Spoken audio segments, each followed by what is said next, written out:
Hello everyone, তোমরা সবাই কেমন আছো? আই হোপ তোমরা খুব ভালো আছো। আমরাও কিন্তু সবাই খুবই ভালো আছি। তো আজকে আরও একটি নতুন মিনি ব্লগের সাথে তোমাদের সবাইকে ওয়েলকাম জানিয়ে আমার ভিডিও শুরু করছি। তো আজকের ভিডিও কিন্তু খুবই মজার হতে চলেছে, স্পেশালি আমার জন্য কিন্তু ভীষণই স্পেশাল, মানে খুবই আনন্দের, কারণ আজকে যাচ্ছি পুজোর শপিং করতে। ফাইনালি বেরোচ্ছি। তো আজকে যাচ্ছি আমরা হাবড়া, আমি আর আমার হাজব্যান্ডে মিলে। তো এখানে দেখো, আমরা প্রথমে বাড়ির রাস্তা দিয়ে যাচ্ছিলাম দেখে হেলমেটটা ইউজ করিনি, মানে ব্যবহার করিনি। এখন আমরা জাস্ট মানে যেহেতু মেন রোডে উঠে গেছি, এখন তো আমাদের হেলমেট পরতেই হবে, না হলে সামনে আছে পুলিশ মামা, তারা তো ধরে নেবে। আর সামনে যেহেতু পুজো শপিং করতে যেহেতু বেরিয়েছি, টাকা পয়সা এদিক ওইদিক একটুও খরচ করা যাবে না। তো ধরলেই তো পুলিশ মামা ফাইন নিয়ে নেবে। তো সে কারণে আমরা দুজনই লক্ষ্মী সোনামনার মতো হেলমেট পরে নিলাম। তো এখানে আমি ফার্স্টে হেলমেটটা পরতে পারছিলাম না দেখে আমার বরমশাইকে বললাম যে একটু হেলমেটটা আমাকে পরতে সাহায্য করো। দেন আমাকে পরিয়ে দিল। আর এখানটায় গলার কাছে আমি একটু ঢিলে রেখেছি, কারণ টাইট করে বাঁধলে না আমার না প্রবলেম হয়, আমার খুব কষ্ট হয়। তো যে কারণে আমি একটু ঢিলা রেখেছি। তো আমরা বেরিয়ে তো গেছি, আর এত সুন্দর ওয়েদার, কারণ একটু বৃষ্টি বৃষ্টি কদিন ধরে তোমরা সবাই জানো খুবই বৃষ্টি হচ্ছিল, যে কারণে আমরা কেউ বেরোয়নি। আই থিঙ্ক তোমরাও বেরোনি। টানা 4-5 দিন বৃষ্টি হওয়ার পর বড়মশাইকে বললাম চলো আজকে যেহেতু ওয়েদারটা ভালো, মানে বৃষ্টিও একটু হালকা হালকা রোদও আছে, তো আজকেই কিন্তু মানে ঠিক ডিসিশন হবে আমাদের শপিং করা। তো সে কারণে আমরা কিন্তু বেরিয়ে পড়লাম। তো আমরা ফাইনালি চলেও আসলাম হাবড়াতে। আর এদিকে তো আমরা বাইকে করে আসলাম হাবড়াতে। তাহলে স্টেশনে কেন যাচ্ছি, কেন বলো তো? জানো না? তাহলে বলেই দিই। আরে কচুরি, হাবড়া এসেছি আর হাবড়ার ফেমাস কচুরি খাবো না, এটা তো হতেই পারে না। তো সে কারণে আমরা কচুরি নিয়ে নিলাম বাড়ির থেকে। যদিও আমরা একটু মাংস কষা দিয়ে ভাত খেয়ে এসেছি, তবুও ওই যে হাবড়া এসেছি, কচুরি তো খেতেই হবে, কারণ হাবড়ার ফেমাস হলো কচুরি। তো ওখান থেকে আমরা কয়েকটা কচুরি খেয়ে নিলাম। তারপরে আমার বরমশাই এদিকে একটু লস্যি খেলো।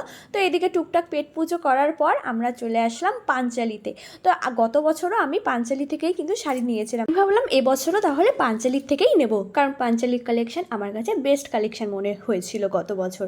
তো আমরা তো ভিতরে ঢুকলাম, আর ভিতরে যেহেতু ভিডিও করার অ্যালাউ নেই, তো সে কারণে তো ভিডিও করতে পারলাম না। বাট খুবই দুঃখের বিষয়, এবার আমার পাঞ্চালি থেকে একটা কালেকশনও আমার পার্সোনালি ভালো লাগেনি। তো সে কারণে পাঞ্চালি থেকে তো নিইনি। তারপরে চলে আসলাম আমরা স্টাইল মলে। আর এখানে দেখো ব্যাগের কালেকশন মোটামুটি আমার কাছে ভালোই লেগেছে টুকটাক, বাট আমি এখান থেকে একটাও নিইনি, মানে দেখেছি জাস্ট। তারপরে চলে গেলাম আমরা সেকেন্ড ফ্লোরে, কারণ সেকেন্ড ফ্লোরে রয়েছে বেবিদের কালেকশন, কারণ আমার যেহেতু ছোট্ট কিউটি একটা বেবি বয় আছে, তো তার জন্য তো নিতেই হবে, তাই না? আর দেখো আমি আনন্দে নাচ করতেই শুরু করে দিয়েছি, কারণ শপিং করতে কার না ভালো লাগে। আর এদিকে দেখো স্টাইল মলে এসে কিন্তু আমাদের খুব ভালো লাভই হয়েছে, কারণ বেবি কালেকশন কিন্তু খুবই সুন্দর ছিল, মানে বেবি বয়দের কালেকশন। আর এখান থেকে আমি আমার জানের জন্য সুন্দর দেখে একটি ব্লেজার নিয়েছি। কোনটা নিয়েছি পরে আমি তোমাদের দেখাচ্ছি, তার আগে কালেকশনগুলো তোমাদের সাথে শেয়ার করি। তো এখানে দেখো বেবি বয়দের কালেকশন কিন্তু খুবই সুন্দর ছিল।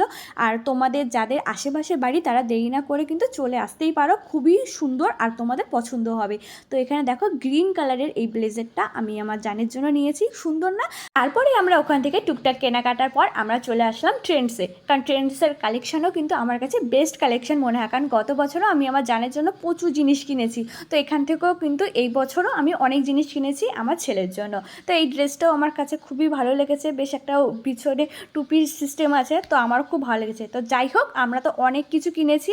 আর আমরা কিন্তু অনেক কটা শপিং মলে গেছিলাম, বাট অত ভিডিও আর করে পারিনি, না হলে ভিডিওটা অনেক বড় হয়ে যেত, তোমাদের ভিডিও দেখতে ভালো লাগতো না, আর আমার এডিট করতে অনেক সময় লেগে যেত। তারপরে আমরা আবার চলে আসলাম স্টেশনে হাফ বয়েল ডিম খেতে। হাফ বয়েল ডিম কিন্তু আমার পার্সোনালি খুবই ভালো লাগে, আর এই হাফ বয়েল ডিম কিন্তু আমাকে শিখিয়েছে আমার বাবা, কারণ আমি আমার বিয়ের আগে যখন আমার বাবার সাথে একদম ছোটো থাকতে শপিং করতে আসতাম, তখন কিন্তু আমার বাবা আমাকে শিখিয়েছে হাফ বয়েল ডিম খাওয়া, আর এখন তো আমার কাছে পুরো ফেভারিট।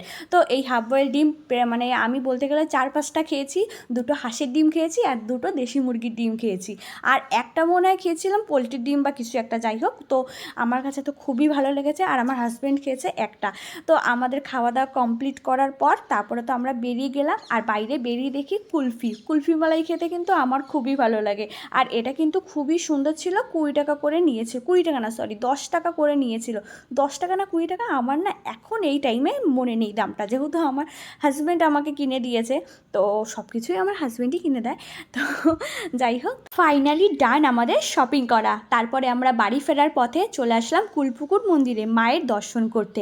তো এখানে দেখো মায়ের মুখটা কত সুন্দর লাগছে। আর নাও নাও তাড়াতাড়ি করে তোমরাও প্রণাম করে নাও মাকে। আর জানো তো মায়ের কাছে আসলে না একটা আলাদাই আনন্দ, একটা আলাদাই অনুভূতি, মানে ফিল হয় জিনিসটা। তো খুবই শান্তির একটা জায়গা। তারপরে মাকে প্রণাম করে চলে গেলাম বাড়ির পথে।